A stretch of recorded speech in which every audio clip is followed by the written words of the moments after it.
শেলটেকের কাছাকাছি চলে আসছি। এই নৌকা আছে, এই হচ্ছে শেলটেক। তো এখানে আগে এই যে ড্রামগুলো দেখতেছেন, এগুলো দিয়েই পর চলাচল করা যেত, যেহেতু কোনো রশি পাওয়া যাইতেছে না। চলেন দেখি কিভাবে যাওয়া যায়, এই নৌকাটাকে দিয়ে দেখে যাওয়া যায় কিনা। বন্ধুরা, আমি আসছিলাম আজকে ভেলুমিয়াতে, শেলটেকে। তো এখানে তো যা দেখতে পারতেছেন, এখানে নৌকা বাঁধা আছে, এই পারে ওটা বন্ধ। আগে যখন আমরা প্রথম গেছিলাম, আমি গত রমজানে 20 রমজানে গেছিলাম, ওই জায়গায় আসছিলাম। তো তখন এখানে যাওয়া এই যে ব্যবস্থা ছিল, তো এখন এটা বন্ধ হয়ে গেছে। অবশ্যই কিছু কারণ আছে, একটা ছেলে একটা মেয়ের জন্য এই জায়গাটা পুরো বন্ধ করে দিচ্ছে।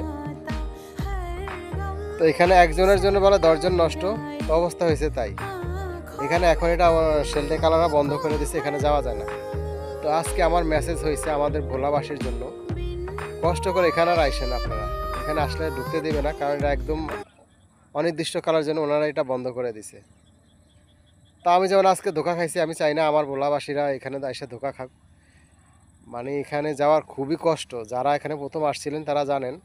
আর যেহেতু এখন আজকে বর্ষা পড়তেছে, আমি আমার প্যান্ট আর হাঁটুর উপরে উঠে তারপর যাওয়া লাগছে, প্রচণ্ড কাদামাটি, যাইতে অনেক কষ্ট হয়েছে।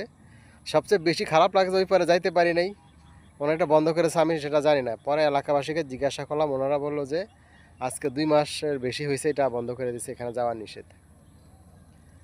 তো এই আর কি, আমি চাইবো যে আমার মতন আমার ভোলাবাসীরা যেন ধোকা না খান। অবশ্যই এখানে যদি এটা ওপেন হয়, আমি আপনাদেরকে অবশ্যই জানাবো। তো আজকের ব্লগ ছিল যে চাইছিলাম আপনাদের সাথে ভিতরে দেখাবো, যেহেতু আমার আগের ভিডিও আছে। চাইলে আমার ইউটিউব চ্যানেলে আপনারা চার্জ দিলে ঢুকতে দেখতে পারবেন। আমার চ্যানেলের নাম হচ্ছে 2.0 মাহিরা আহমেদ। আর আমার এই পেজের মধ্যেও ভিডিও আছে, চাইলে আপনারা প্রোফাইলে গিয়ে দেখে আসতে পারেন।